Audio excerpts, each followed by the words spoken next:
Ishte viti 1866. Një student mjekësie po este në lagjen ku kishte marrë një shtëpi me qira. Dhe në atë kohë bënte shumë ftohtë. Përpara tij del një fëmijë 6 vjeçar.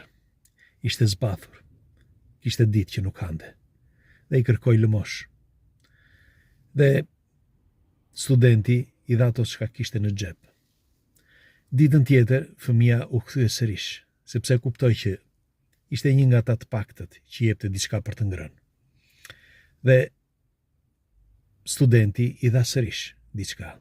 E fëmia dhe ditën tjetër, edhe një herë, u kthye dhe i shkonte pas që t'i jepte diçka studenti. Studenti ishte Thomas John Bernard, një i ri nga një familje irlandeze. Nuk ishte një familje pasur.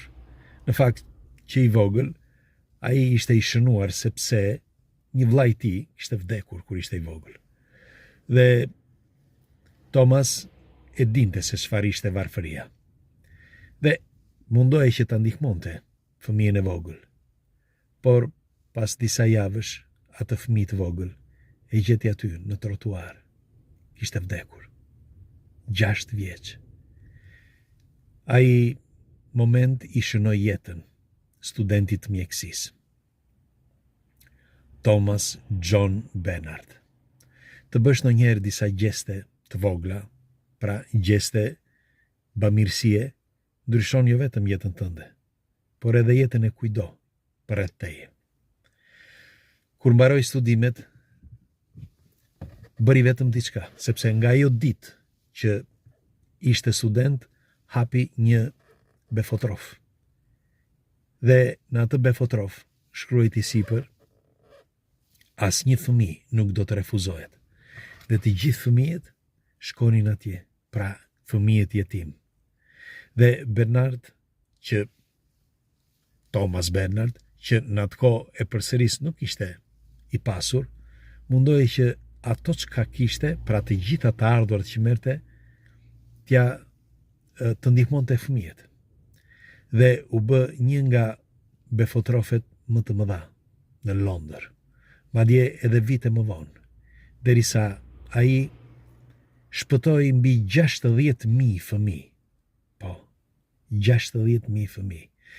Madje shumë prej këtyre fëmijëve, disa prej këtyre fëmijëve, u bën edhe personazh.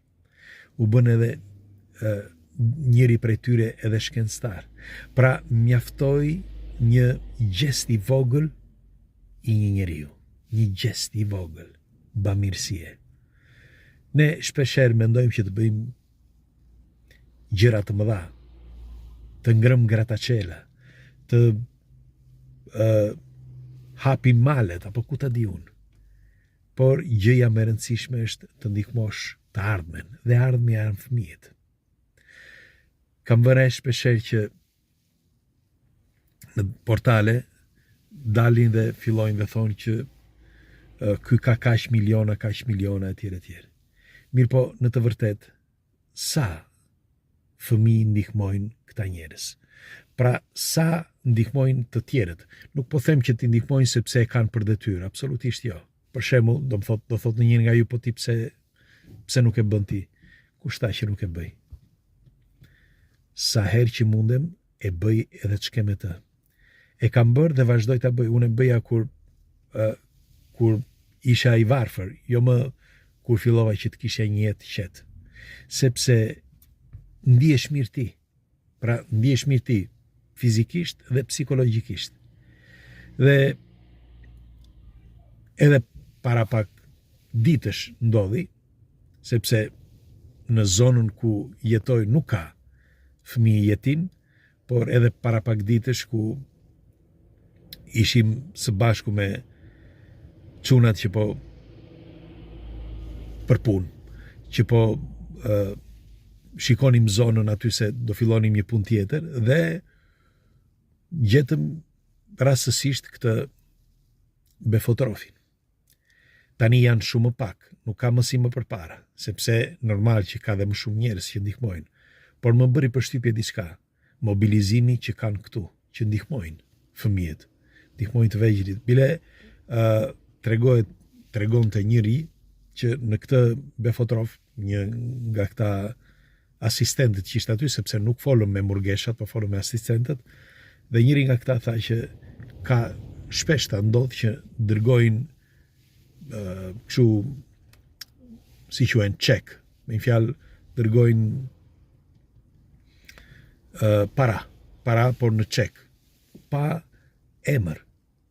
Pra pa emër fare. Po thonë ja falin këtyre fëmijëve ose ja falin kësaj qendre.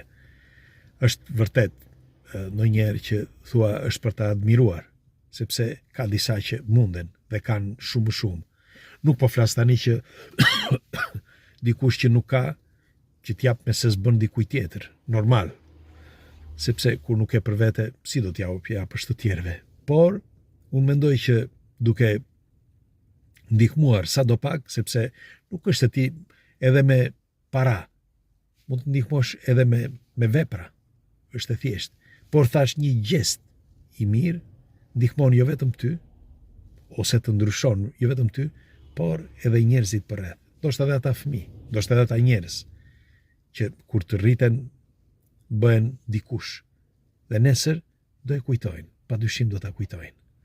Sepse gjestet, ne nëse keni vënë re, ne nuk kujtojmë gjërat e bukura, është rrallë që kujtojmë gjërat e bukura, nuk i përsërisim ato, kurse ne përsërisim gjërat e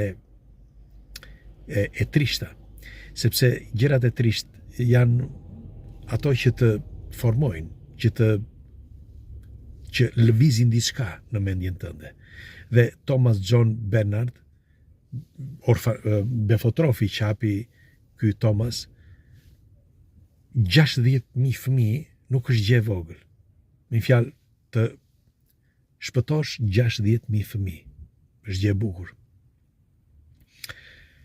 Thomas nuk jetoi shumë gjatë, 60 vjeç, por la Befotrofin që për shumë vite me radhë vazhdoi që të shpëtonte fëmijë.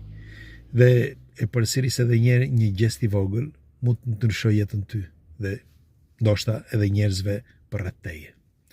Ju çfarë mendimi keni për një argument të tillë? Ja u thash se teksa po pres se çuna do janë ende në gjumë ndoshta edhe pres që të vinë. Dhe thash doja t'ju tregoja këtë histori. Më ka mbetur në kujtesë. Kalofshi një ditë bukur.